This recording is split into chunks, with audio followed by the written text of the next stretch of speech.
हर हर महादेव। ओम त्र्यंबकम यजामहे सुगंधिम पुष्टिवर्धनम उर्वारुकमिव बंधनान मृत्यु मोक्षमामृता। मेरे होडोफाइल्स, तो क्या आप आज मेरे साथ चलेंगे विश्व के सबसे ऊंचे शिव मंदिर में, जिसका नाम है तुंगनाथ मंदिर, जो कि उत्तराखंड की सबसे ऊंची पहाड़ियों में स्थित है। आज हम आपको बादलों के ऊपर के इस मंदिर को दिखाएंगे और तुंगनाथ मंदिर के साथ ही चंद्रशिला की हम अनकही दास्तां आपको बताएंगे। दोस्तों और भक्तों, आज मैं आपको दुनिया के सबसे ऊंचे शिव मंदिर में ले जा रहा हूं, जहां इंसान नहीं देवता बसते हैं। इंसान नहीं देवता बसते हैं, हमारे महादेव बसते हैं। जहां समय ठहर जाता है करीब 12,000 फीट की ऊंचाई पर। जब तुंगनाथ मंदिर के कपाट सामने आते हैं ना, तो सच में हम निशब्द हो जाते हैं। 10,000 साल पुराना यह पत्थर का मंदिर, जिसके पीछे ऊंचे हिमालय शिखर खड़े हुए थे, उसने मंदिर की घंटी की आवाज़ और उसमें जो शांति की जो लहर थी, उस सच में हमें निशब्द कर दिया।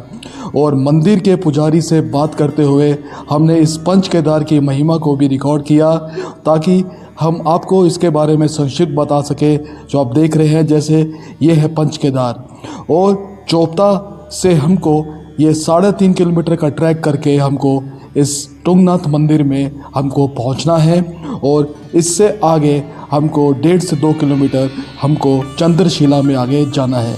तो बने रहिए, हम आपको ले जाएंगे शुरू से अंत तक चंद्रशिला तुंगनाथ जी के दर्शन करने के लिए। ऋषिकेश से हम लोग निकलेंगे और आपको दर्शन कराएंगे। तो हम निकल गए हैं ऋषिकेश से। मेरे साथी नवीन शर्मा जी, आनंद जी और आशुतोष तिवारी जी ऋषिकेश से निकल चुके हैं, और ये है रुद्रप्रयाग। और हम रुद्रप्रयाग में पहुँचे ही हैं कि हमने यहाँ पे ये मखमली, ये जो ग्रीनरी है, जो इसको देख के हम मंत्रमुग्ध हो चुके हैं। तो ऋषिकेश से हम रुद्रप्रयाग पहुंच चुके हैं दोस्तों। और रुद्रप्रयाग जो है कि मुख्य रूप से अलकनंदा और मंदाकिनी नदियों का संगम होता है यहाँ पे। यह पवित्र स्थान उत्तराखंड में स्थित पंच प्रयागों में से एक है, जहाँ मंदाकिनी नदी केदारनाथ से अलकनंदा में मिल जाती है। यह अलकनंदा का पानी साफ और मंदाकिनी का पानी गहरे नीले रंग का दिखाता है। और ये आप देख रहे हैं, ये सारा का सारा ये रुद्रप्रयाग का एरिया, और ये नदी दिख रही है, अलकनंदा और मंदाकिनी का यहाँ संगम होता है। तो दोस्तों, सुबह के 4 बज रहे हैं। तो हम ऋषिकेश की ठंडी हवाओं को पीछे छोड़ते हुए मैं अपने दोस्तों के साथ अपनी ही गाड़ी में मैं आगे की तरफ बढ़ रहा हूँ। अपने बैग में अपने खाने पीने का सामान लेके साथ में, और अपने YouTube चैनल के लिए एक ऐसी कहानी शूट करने के लिए जो सिर्फ एक ट्रैवल गाइड ही नहीं, बल्कि एक रूहानी अनुभव भी हो। और रास्ते में दिखते हुए नज़ारों को मैंने अपने कैमरे में कैप्चर किया, ताकि आपको इन वादियों का, इन पहाड़ों का मैं आपको नज़ारा अपनी इस वीडियो में अच्छे से दिखा सकूं। तो हम बढ़ रहे हैं चोपता के लिए, इस सड़क से, इस रास्ते से अपने दोस्तों के साथ हर हर महादेव बोलते हुए। तो आप बने रहिए इस वीडियो के साथ। तो चलते चलते दोस्तों, बीच में रास्ते में एक बार तो हम रास्ता भी भटक गए। हम किसी और ही सड़क में चले गए, और 7-8 किलोमीटर चलने के बाद हम लोगों को वापस आना पड़ा। और रास्ते में बारिशों का मौसम होने के कारण ये रास्ते में आप देख रहे हैं, ये मलबा, ये स्लाइड्स आ रखी हुई है, और गाड़ी काफ़ी स्लिप हो रही थी। और सच में बहुत ही डेंजरस हम लोगों ने ड्राइविंग करी यहाँ पे, और स्लिपरी भी हो रही थी, लेकिन फिर भी हम महादेव का नाम लेते हुए आगे बढ़ते गए। महादेव की शक्ति ने हमको एक ऊर्जा दी, एक उन्होंने हमको शक्ति दी, और हम अपनी गाड़ी से आगे बढ़ते रहे, हर महादेव बोलते चलते गए। तो लोग पूछते हैं कि हम पहाड़ों में क्या ढूंढने आते हैं। सच कहूँ तो हम यहाँ खुद को ढूंढने आते हैं। इस ऊंचाई पर आकर एहसास होता है कि हम कितने छोटे हैं, और ये कुदरत कितनी महान है, और भगवान वो तो सबसे ज़्यादा बड़ा है। तो होडोफाइल्स, चोपता की तरफ जाते हुए रास्ते में अगस्त मुनि भी पड़ता है। रुद्रप्रयाग जिले में मंदाकिनी नदी के तट पर बसा एक ऐतिहासिक और आध्यात्मिक शहर है यह स्थान न केवल अपनी प्राकृतिक सुंदरता के लिए बल्कि महर्षि अगस्त्य से जुड़ी पौराणिक कथाओं के लिए भी प्रसिद्ध है। महर्षि अगस्त्य जी की ये तपोभूमि है। इस शहर का नाम महान ऋषि अगस्त्य के नाम पर पड़ा हुआ है, जो सप्त ऋषियों में से एक माने जाते हैं। माना जाता है कि महर्षि अगस्त्य ने यहाँ लगभग 1 वर्ष तक कठिन तपस्या की थी। यहाँ उनका एक प्राचीन मंदिर है और उनका आश्रम है जहाँ उन्होंने साधना की थी। एक प्रसिद्ध पुरानी कथा के अनुसार महर्षि अगस्त्य ने इसी क्षेत्र में आतापी और वातापी नामक 2 क्रूर राक्षसों का अंत किया था। ये राक्षस जो थे वो भेष बदलकर ब्राह्मणों को भोजन के बहाने बुलाते थे और उनका वध कर देते थे। ऋषि अगस्त्य ने अपनी योग शक्ति से उन्हें पराजित कर क्षेत्र के लोगों को उनके आतंक से मुक्ति दिलाई थी। यहाँ उनका बहुत भव्य मंदिर है इस अगस्त्य मुनि में, वो भी हम लोगों ने दर्शन किए थे। और ये वादी आप देख रहे हो सब उसी एरिया के अंदर ही आता है। बारिश पड़ने के कारण रास्ते खराब थे, लेकिन महादेव के भक्तों को रोकना असंभव है क्योंकि हाथ सीधा महादेव का है। तो मैं आपको बता रहा था अगस्त्य मुनि के बारे में। तो ये जो क्षेत्र है ये अपनी आधुनिक सुविधाओं और अच्छे स्कूलों के लिए भी जाना जाता है। और मंदाकिनी तट जो है नदी के किनारे होने के कारण यहाँ का जो वातावरण है बहुत ही पीसफुल और शांत है और आध्यात्मिक रहता है। जो यहाँ पे टूरिस्ट आते हैं वो नदी के किनारे काफ़ी समय बिताते हैं और बहुत शांति उनको अच्छी लगती है। लगभग ये रुद्रप्रयाग से 16 से 18 किलोमीटर की दूरी पे है ये। और केदारनाथ जाने के जो मुख्य मार्ग है ये यहीं से होके निकलता है। तो हम अपनी कार में इस रास्ते से आगे बढ़ते जा रहे थे, गाने लगा रखे थे महादेव के और बिल्कुल एंजॉय करते हुए हम आगे बढ़ते जा रहे हैं, महादेव का नाम लेते लेते। हर हर महादेव, हर हर महादेव। छोटे छोटे झरने किसको पसंद नहीं है। तो बस यूं ही हमको रास्ते में एक छोटा सा झरना मिल गया और दोस्तों संग हम लोगों ने यहाँ पे खूब मज़ा लिया, आनंद लिया, हर हर महादेव का नारा लगाया और कुछ पल यहाँ पे बिताए। अगस्त्य मुनि पार करते ही अचानक गाड़ियों की लंबी कतार दिखने लगी। भारी बारिश के कारण पहाड़ का एक हिस्सा टूटकर सड़क पर आ गिरा था, जो कि कुछ ही देर में हम आपको दिखाएंगे अभी आने वाली वीडियो में। तो मैंने भी अपने बैग से कैमरा निकाला और उसको शूट करने शुरू कर दिया था।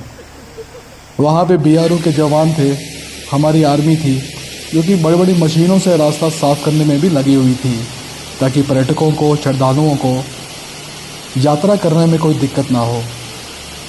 पत्थरों के गिरने की आवाज़ और धूल के गुबार के बीच में मैंने ये सब कुछ रिकॉर्ड किया।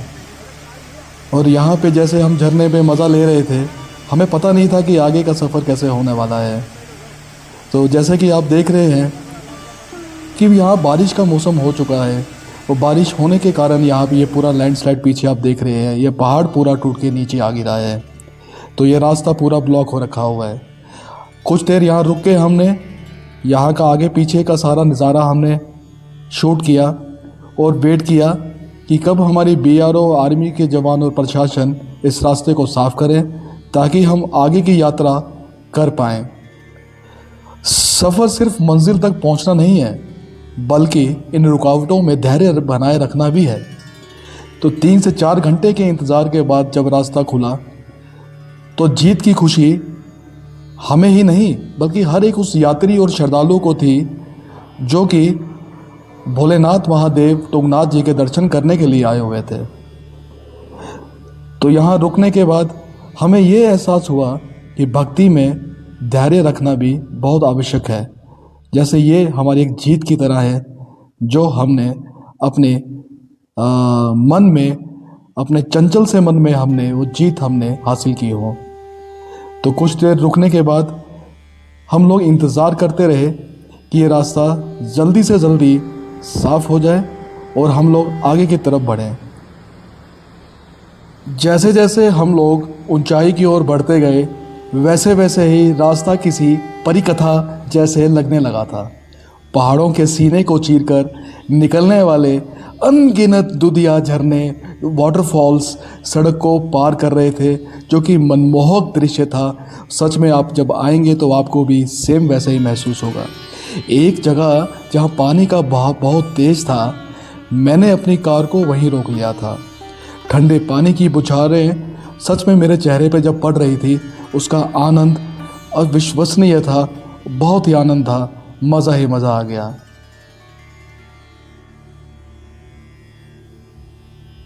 ये रास्ते और ये झरने ये बता रहे हैं कि रास्ता चाहे कितना भी पथरीला हो, बहते रहना ही ज़िंदगी है, बहते रहना ही ज़िंदगी है। ये रास्ते और ये झरने बता रहे हैं कि रास्ता चाहे कितना भी पथरीला हो, बहते रहना ही ज़िंदगी है, बहते रहना ही ज़िंदगी है। हम पहुंच चुके हैं। ये है मुख्य द्वार जहां से तुंगनाथ मंदिर की पद यात्रा शुरू होती है। तो तुंगनाथ मंदिर जो है वो तुंगनाथ मंदिर न केवल आस्था का केंद्र है, बल्कि यह अपनी भौगोलिक स्थिति और पौराणिक इतिहास के कारण पूरी दुनिया में प्रसिद्ध है। यहाँ इसके बारे में कुछ और विशेष जानकारियाँ हमको प्राप्त हुई थी, जो कि जानने से पहले हम लोग आपके सामने जो वीडियो दिख रहा है, हम लोगों ने यहाँ पे नाच गाना किया। और इस समय हमने लगाया था हरियाणा का एक बहुत ही बेहतरीन गाना बम भोलेनाथ का, और उसमें इतने हम थिरके, इतने नाचे कि भक्ति हमारी उभर के सैलाब में आ रही थी। और इतना सैलाब में आ रही थी कि हम नाच नाच के हम लोगों ने 1 घंटा यहाँ पे हम नाचते रहे। और सच में आगे पीछे हमारे चारों ओर फॉग ही फॉग था। वादियाँ इतनी प्यारी लग रही थी कि सच में जैसे लग रहा था कि ये वादियाँ हमारा स्वागत कर रही हैं, और ये सरमोर है और ये भक्ति में लीन है महादेव के लिए। और नाचते गाते हुए, खुशी मनाते हुए दोस्तों संग मैं, नवीन, आशुतोष और आनंद, हम लोग भक्ति में लीन थे। और यात्रा शुरू करने से पहले एक अंदर अपने एक एनर्जी को हम लोग महसूस कर रहे थे, जो कि पॉजिटिव एनर्जी हमें लग रही थी, भक्ति की डिवाइन पावर लग रही थी। और इसी के बाद हम लोग यात्रा शुरू करने वाले हैं।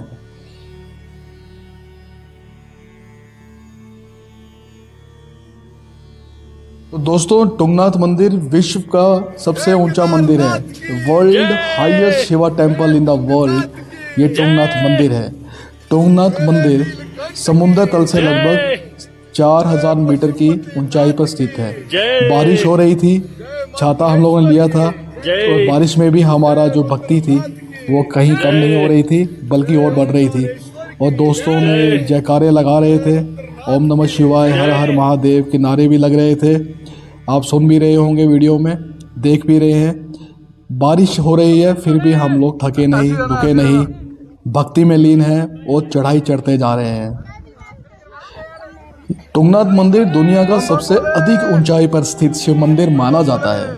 यह मंदिर उत्तराखंड के प्रसिद्ध पंच केदार श्रृंखला का एक हिस्सा भी है। पुरानी कथाओं के अनुसार महाभारत युद्ध के बाद पांडव अपने पापों के प्रायश्चित के लिए भगवान शिव को ढूंढ रहे थे, और शिवजी ने बैल का रूप धारण किया और धरती में समा गए। माना जाता है कि तुंगनाथ वह स्थान है जहां भगवान शिव की भुजाएं बाजुएं प्रकट हुई थी।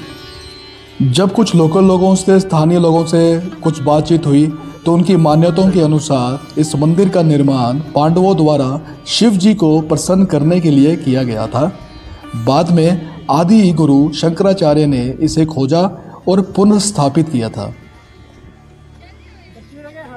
यार वादियाँ तो देखो आप, इतनी हाइट पे आने के बाद चारों ओर बादल ही बादल हैं। यूँ समझो कि बादलों के ऊपर हम लोग चल रहे हैं। बारिश भी हो रही है, और इतने ज़्यादा यहाँ पे दर्शक, इतने ज़्यादा यहाँ पे भक्त आए हुए हैं कि मतलब सभी की जो ऊर्जा थी ना, वो पीक पे थी। मतलब मैं आपको बयान ही नहीं कर सकता।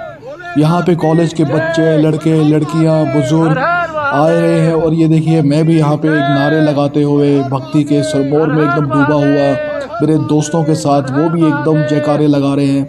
पीछे आप देखिए कितने सारे लोग आ रहे हैं, आगे भी बहुत सारे लोग चल रहे हैं, और ऊपर मंदिर परिसर में भी बहुत सारे लोग आपको दिखेंगे। और सच मानिए, क्या मौसम था, और क्या वो नज़ारा था, और क्या वो एक माहौल था, वो क्या एक एटमॉस्फेयर बना हुआ था। सच में मैं आपको वो चीज़ बयान ही नहीं कर सकता, और आपको भी आना चाहिए, आपको भी वो चीज़ महसूस करनी चाहिए।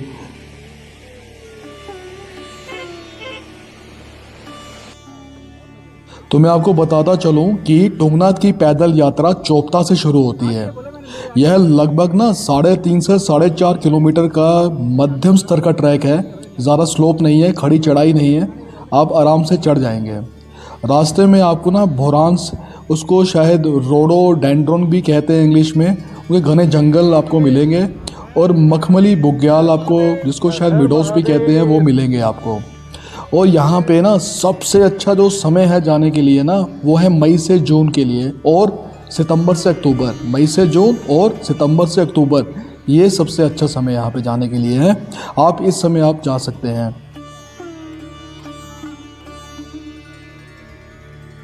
और होडोफाइल आपको ये भी बताना चाहता है कि सर्दियों में भारी बर्फबारी के कारण तुंगनाथ मंदिर के कपाट बंद कर दिए जाते हैं। जैसे केदारनाथ के बंद होते हैं, जैसे बद्रीनाथ जी के बंद होते हैं, वैसे ही सर्दियों में बर्फबारी के कारण यहाँ के भी जो कपाट है बंद कर दिए जाते हैं। और इस दौरान जो भगवान तुंगनाथ की डोली को वो मखूमठ जो है गांव है, वहाँ पे लाया जाता है, जहाँ सर्दियों में उनकी पूजा वहीं की जाती है। ये मैं आपको बताना चाह रहा था।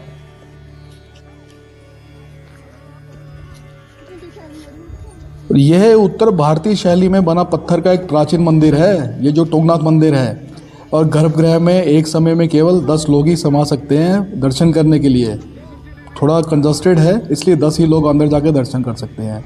देखो हम कैसे बारिश में हम लोग सफ़र कर रहे हैं, भक्ति में एकदम लीन, और आगे पीछे जो नज़ारा है ये मंत्रमुग्ध कर रहा था हमें पता ही नहीं चला ये 3.5-4 किलोमीटर का जो हमने ट्रैक किया, ये कब पूरा किया, हमें कुछ नहीं मालूम, कुछ नहीं पता लगा।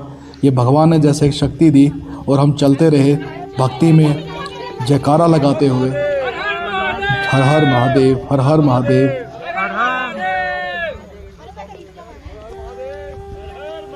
तुंगनाथ ट्रैक की खूबसूरती को ना शब्दों में बयान करना बहुत ही मुश्किल है, खासकर मेरे लिए। लेकिन एक ब्लॉगर की नज़र से यह किसी स्वर्ग के दरवाजे तक पहुंचने जैसा ही है, लाइक ए हेवन। और यहाँ इस सफ़र की कुछ और भी बहुत सारी बातें हैं, जैसे कि आप चोपता की चढ़ाई आप शुरू करते हैं ना चढ़ना, आपके सामने ना एक मखमली बुग्यालों से होता है, मतलब एक ग्रीनरी, एक चादर जैसी होती है, ग्रीन कलर की एकदम से।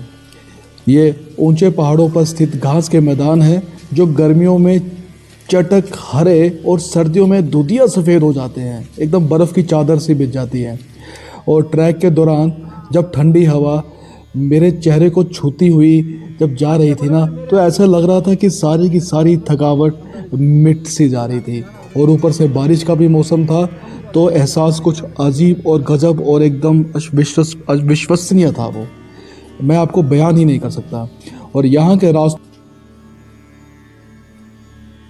यह जो ट्रैक है ना, वो केवल एक धार्मिक ही नहीं है, बल्कि एक एडवेंचर और रोमांच से भरा हुआ है।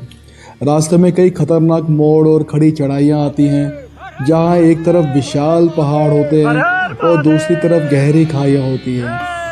और ब्लॉग के लिए यहाँ पे ड्रोन शॉट्स लेना, मतलब like a you will feel like a heaven. और मैं उसी चीज़ का मैं नहीं कर पाया, क्योंकि मेरे पास उस समय ड्रोन नहीं था। अदरवाइज़ मैं आपको ड्रोन शॉट्स अगर दिखाता तो आपको और खूबसूरती यहाँ की दिखती। तो चढ़ाई चढ़ते चढ़ते हम लोग नारे लगाते लगाते, जयकारे चिल्ला चिल्ला के लगाते हुए, महादेव का नाम लेते हुए चढ़ते जा रहे हैं। और यहाँ आपको ऐसा फील होगा कि जैसे कि आपके नीचे ना बादल जो है वो तैर रहे होते हैं और आप उनके ऊपर चल रहे होते हैं। और बताता चलूँ कि ट्रैक के बीच बीच में ना छोटी छोटी दुकानें भी हैं, जो कि वहाँ पे आप कुछ खाने पीने का सामान भी ले सकते हैं। वहाँ लकड़ियों के चूल्हे पर बनी पहाड़ी मैगी और गर्मा गर्म अदरक वाली चाय का स्वाद भी किसी 5 स्टार होटल के खाने से भी बेहतर लगता है आपको, जब आप ये चढ़ाई चढ़ते जाते हैं। पहाड़ों की ठिठुरन में उस चाय का कप हाथ में पकड़ना, और बारिश के मौसम में खासकर जो कि आप देख रहे हैं, एक अलग एहसास होता है। तो ये सभी कॉलेज के बच्चे भी आ रखे हुए हैं, इन्होंने भी हमारे साथ पूरा जयकार का घोष लगाया और भक्ति में लीन हुए। मेरे साथ मैं, नवीन शर्मा, आनंद, आशुतोष तिवारी, हम सभी ने इस वादियों का, इस मौसम का, इस भक्ति का बहुत ज़्यादा मज़ा लिया, आनंद लिया।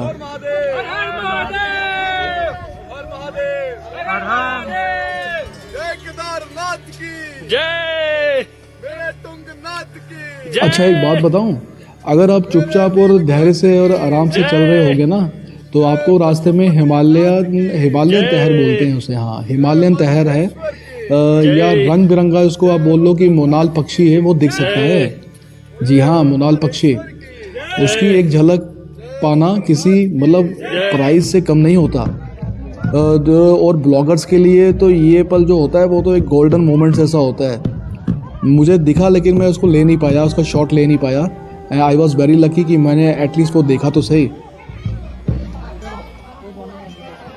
तो दोस्तों हम पहुंच गए हैं तुंगनाथ मंदिर में।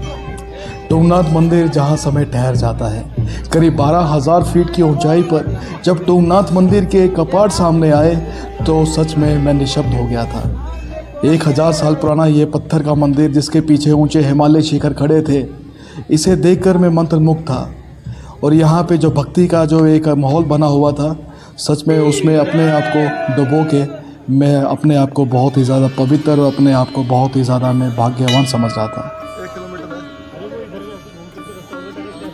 शिव पुराण के अनुसार ना तुंगनाथ तीसरे केदार जी हैं। पांडवों द्वारा निर्मित 5 मंदिरों में इनका स्थान इस प्रकार से होता है कि केदारनाथ होता है पहला, जहाँ महादेव का पृष्ठभाग जो कि पीठ है वो प्रकट हुई थी। दूसरा मध्य महेश्वर है जहाँ उनकी नाभि प्रकट हुई थी। तीसरा तुंगनाथ है जहाँ भगवान की बाजुएं जो है वो प्रकट हुई थी। चौथा रुद्रनाथ जहाँ पे उनका मुख प्रकट हुआ था। 5वां कल्पेश्वर जहाँ उनकी जटाएं प्रकट हुई थी।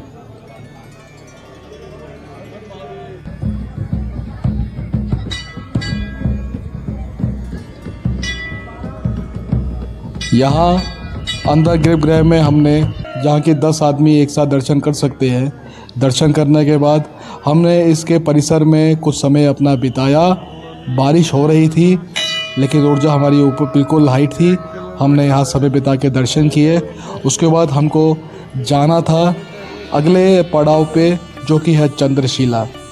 तो चंद्रशिला जाने से पहले हमने यहाँ पे समय अच्छा निकाला, क्योंकि हम इतनी दूर आए हुए थे तो हमारे मन में यही था कि समय हम यहाँ जितना हो सके हम स्पेंड करें। ये इसका मुख्य द्वार दिख रहा है आपको, यहाँ से एंट्री होती है, ये इसका परिसर है। और अभी आप तो हम अब चलेंगे चंद्रशिला में। एक बहुत ही दिलचस्प पौराणिक कथा यह भी है कि लंकापति रावण ने इसी पर्वत पर भगवान शिव को प्रसन्न करने के लिए घोर तपस्या की थी। मंदिर के पास ही एक शिला है, ये जो आप देख रहे हैं एक शिला है, और जिसे रावण शिला भी कहा जाता है। माना जाता है कि रावण यहीं बैठकर शिव तांडव स्तोत्र का पाठ करते थे। यह चंद्रशिला तुंगनाथ मंदिर से लगभग 1.5 किलोमीटर ऊपर की तरफ है, जो कि चंद्रशिला का शिखर है। ये आप देख रहे हैं, यही है वो पॉइंट। पुरानी कथा मैंने आपको बता दिया कि भगवान राम ने रावण का वध के बाद में यहाँ तपस्या भी की थी। रावण ने भी तपस्या की थी और भगवान राम ने भी तपस्या की थी रावण के वध के बाद। यहाँ से हिमालय की प्रमुख चोटियाँ जैसे नंदा देवी, त्रिशूल और चौखंबा का 360 डिग्री का दृश्य दिखाई देता है। तो मैं इसी के साथ आप सभी से आज्ञा लेना चाहता हूँ कि आपको ये ब्लॉग मेरा बहुत